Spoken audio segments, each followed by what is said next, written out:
Bapak, Ibu, dan saudara-saudara yang terkasih di dalam nama Tuhan kita Yesus Kristus, sebelum kita mendengar sabda kebenaran firman Tuhan, kita bersatu di dalam doa.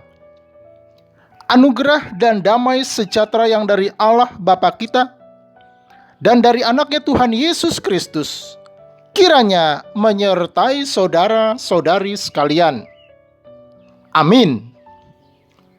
Shalom, salam sehat bagi kita semua.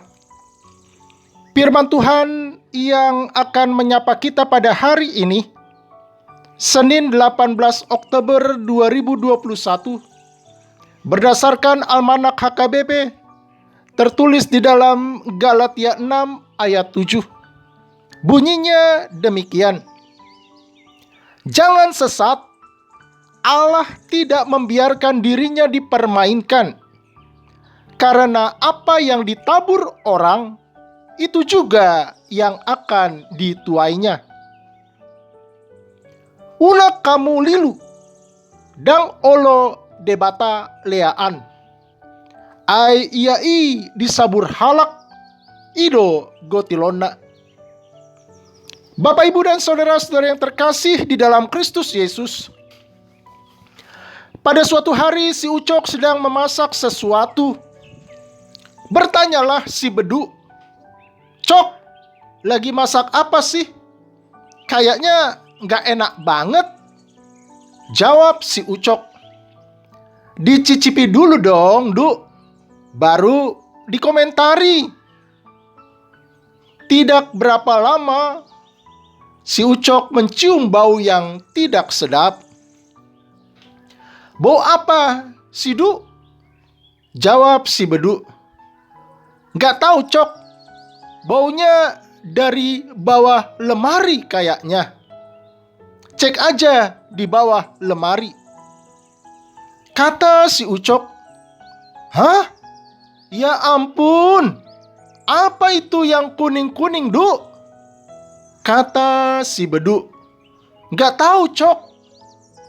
Kata si Ucok, "Sepertinya kotoran ya, Du." Kata si Bedu, "Dicicipi dulu dong, Cok, baru dikomentari." Dasar si Bedu, bisa aja dia balas dendam.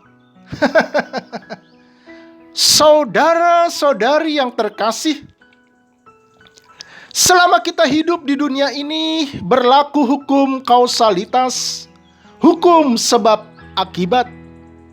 Istilah kata, ditanam benih cabe, keluar cabe.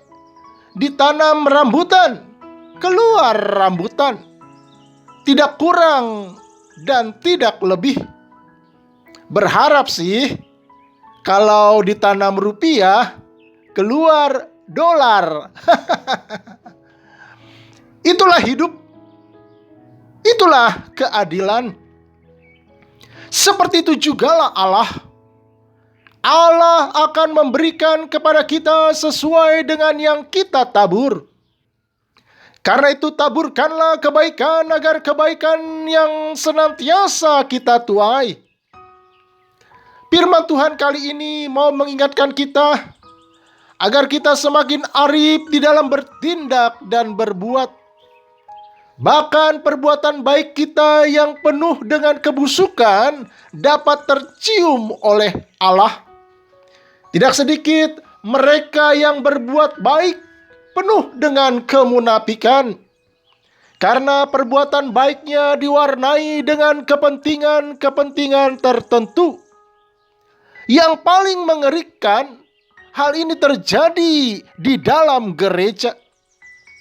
Tidak sedikit para pemimpin gereja terjerat oleh para dermawan-dermawan busuk yang memberikan bantuannya ke gereja tetapi mempunyai pretensi atau tujuan lain, mengendalikan kebijakan-kebijakan di dalam gereja.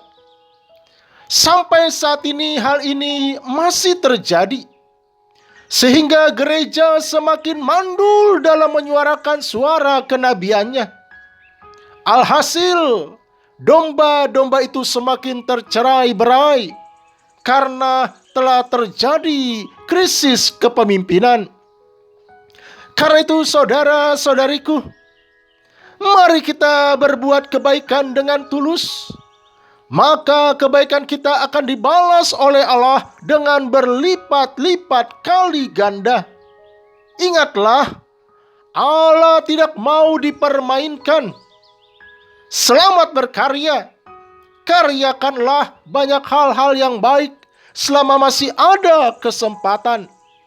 Kiranya Allah, sumber berkat dan sukacita, senantiasa menyertai kita di dalam segala usaha dan perjuangan hidup kita sepanjang hari ini. Amin. Kita berdoa.